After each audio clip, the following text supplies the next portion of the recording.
Le rôle du système de freinage est de ralentir, arrêter et immobiliser le véhicule. Le freinage doit s'effectuer dans les conditions suivantes: efficacité, stabilité, progressivité et confort. Lorsque vous freinez, vous créez une force qui s'oppose au mouvement du véhicule. 3 facteurs influencent le freinage. Un facteur physiologique, un facteur mécanique et un facteur physique. Le facteur physiologique correspond au temps de réaction du conducteur. Voyons maintenant le facteur mécanique. L'appui sur la pédale de frein provoque un frottement entre un élément fixe et un élément en rotation. Ce frottement provoque le ralentissement puis l'arrêt du véhicule. Ce frottement provoque aussi un dégagement de chaleur. Plus le frottement est important, plus le freinage est important. Voyons maintenant le facteur physique. Le facteur physique repose sur le principe suivant.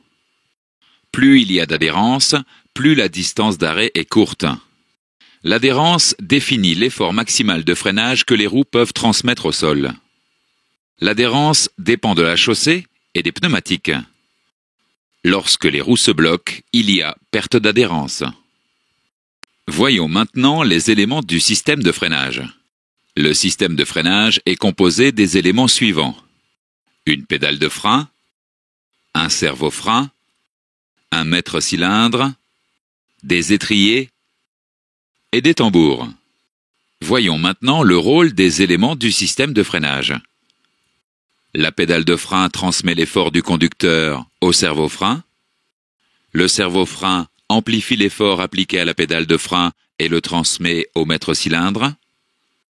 Le maître-cylindre transforme cet effort amplifié en pression hydraulique. La pression hydraulique doit être transmise au frein. C'est le rôle du liquide de frein contenu dans le réservoir. Le liquide de frein transmet la pression hydraulique au frein par des canalisations rigides et flexibles. La pression hydraulique pousse un élément fixe contre un élément en rotation.